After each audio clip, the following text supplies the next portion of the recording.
ఇంకొక పక్క దిశ ఎమ్మెల్యేల దాడులు. అబ్దుల్ సలాం ఆ కుటుంబాన్ని నేను ఇప్పుడు కూడా మర్చిపోలేకపోతున్నా. ఎంత దిశ మనిషి చనిపోవాలనుకున్నాడు, బాధలు భరించలేక.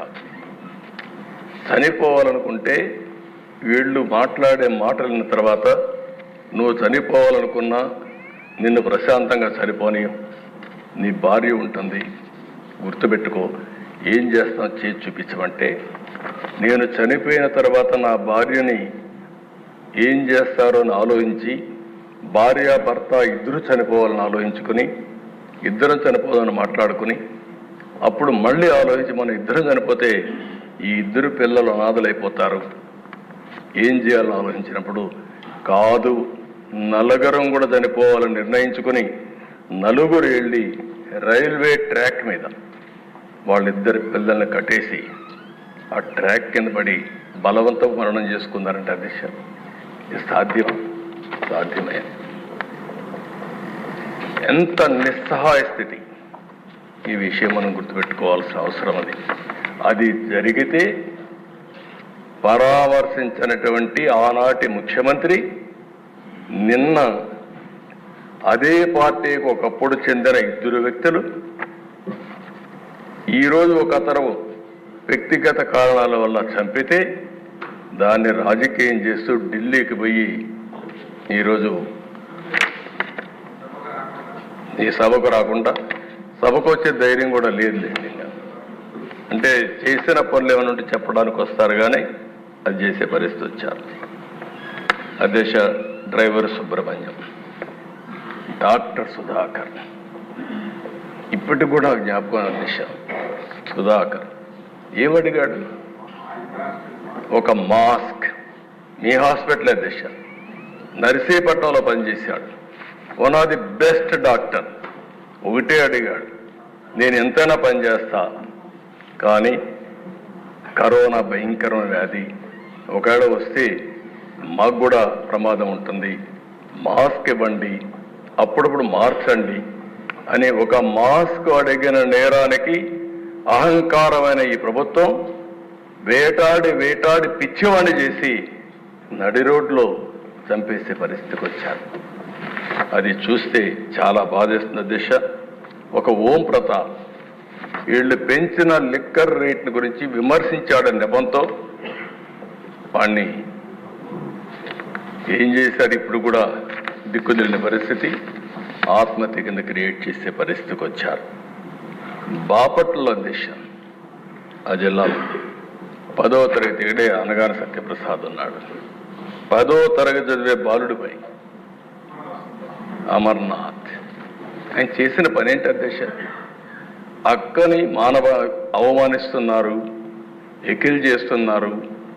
ఆ అమ్మాయి మానసికంగా చాలా బాధపడతా ఉంది అని ఇంటికి వచ్చి చెప్పిన నేరానికి దారిలో పోతా ఉంటే పెట్రోల్ పోసి తగలబెడితే పెట్రోల్ వేసి తగలబెట్టిన వాళ్ళకి రక్షణ ఇచ్చే పరిస్థితి వచ్చారు తప్ప ఆ కుటుంబాన్ని కాపాడే పరిస్థితి లేకుండా పోయింది.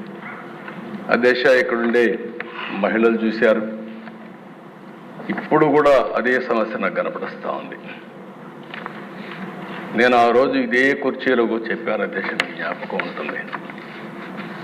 నాకు జరిగిన అవమానం నా లైఫ్లో ఎప్పుడు బాధపడ్డా, ఒకే రోజు బాధపడ్డా, అదే చివరి రోజు అనుకుంటున్నా. ఆ రోజు వీళ్ళు చేసిన అవమానానికి ఇది గౌరవ సభ, ఈ సభలో నేను ఉండను.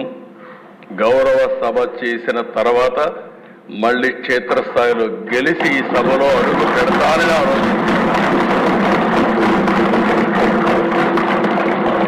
ఇప్పుడు కూడా దేశ నాకు జ్ఞాపకం, ఆ రోజు మైకు కూడా ఇవ్వడం, ఇట్ ఈజ్ ఓన్లీ రికార్డ్. అక్కడి నుంచి ప్రజల్లోకి వెళ్ళాం, మళ్ళా తిరిగి ఇక్కడికి వచ్చాం. అధ్యక్ష ఇదే కాదు, ఎంతమంది ఆడబిడ్డల పైన, గౌరవంగా బ్రతికే ఆడబిడ్డల పైన ఎన్ని విధాలుగా సోషల్ మీడియాలో పోస్టింగ్స్ పెట్టారు, ఎన్ని విధాల అవమానం చేశారు, ఇప్పటికి కూడా ఎన్ని విధాల అవమానం చేస్తున్నారు. కడాన అధ్యక్ష ఒక రాజకీయ నాయకుల పైన కానీ ఎమ్మెల్యేలుగా ఉండే వ్యక్తులపైన కడాన అధ్యక్ష ఎన్నిసార్లు పవన్ కళ్యాణ్ గారిని వ్యక్తిగతంగా విమర్శించారంటే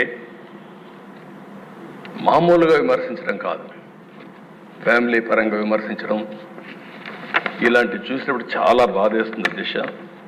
ఈరోజు కుటుంబ సభ్యులపైన నీచంగా మాట్లాడడం, ఇంకో పక్కన ఆ రాతలైతే భరించరాని రాతలు. మనం అందరం మనుషులం అధ్యక్ష. ఎప్పుడైనా సరే ఓసారి ఇష్టానుసారంగా ఇలాంటి వచ్చినప్పుడు ఓసారి మనసు చాలా చివుక్కుమంటుంది, చాలా బాధ కలుగుతుంది. అలాంటి జరిగే పరిస్థితి వచ్చింది.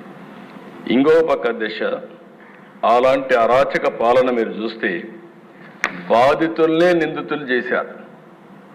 తప్పు చేయలేదు వీళ్ళు, కానీ వీళ్ళే వాళ్ళని కొడతారు, తప్పుడు కేసు పెడతారు. అలాంటివి కూడా చేసే పరిస్థితి వచ్చారు. ఇంకొక పక్కన సిబిఐ కూడా పనిచేయలేని పరిస్థితి రాష్ట్రంలో.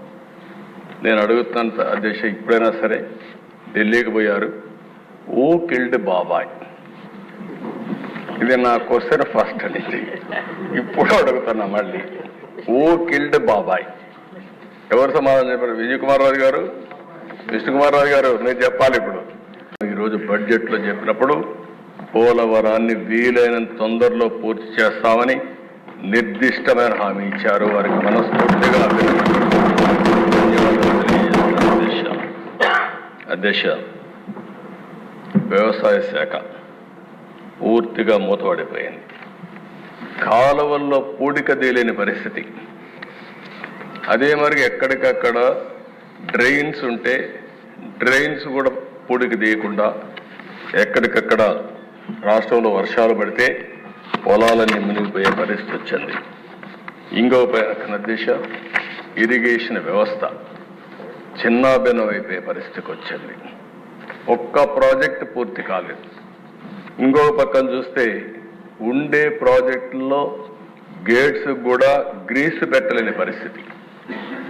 కొన్ని ప్రాజెక్టులు మీరు చూస్తే అధ్యక్ష, గేట్లు కొట్టుకొని పోతే ఆ గేట్లు కూడా పెట్టలేని పరిస్థితి.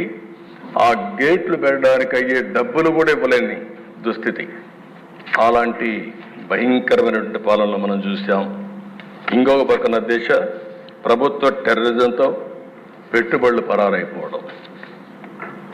నాకు అమర్ రాజా ఇండస్ట్రీస్ ఒకప్పుడు దేశ ఏదైతే అమర్ రాజా పెట్టారో వాళ్ళంతా ఒకటి ఆలోచించారు. చిత్తూరు జిల్లా, మేము మా జిల్లాలో ఇండస్ట్రీ పెట్టాలని ఇండస్ట్రీ అతను పెడితే అతన్ని ఎన్ని విధాల ఇబ్బందులు పెట్టాలని ఇబ్బందులు పెట్టి ఇప్పుడు పెట్టుబడులు వేరే రాష్ట్రానికి పోయే పరిస్థితి వచ్చింది. అంటే సొంత రాష్ట్రంలో పుట్టిన పారిశ్రామికవేత్త కూడా పెట్టుబడి పెట్టలేని పరిస్థితి, పెట్టినా కాపాడుకోలేని పరిస్థితి వచ్చిందంటే అది ఆనాటి దుస్థితి.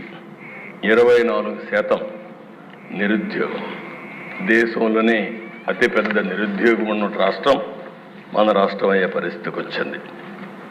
5 ఏళ్లలో అధ్యక్ష విపరీతంగా క్రైమ్ రేటు పెరిగింది. దళితుల హత్యలు పెరిగిపోయినాయి. Door delivery. నిన్నే నాకు ఆశ్చర్యం వేసింది.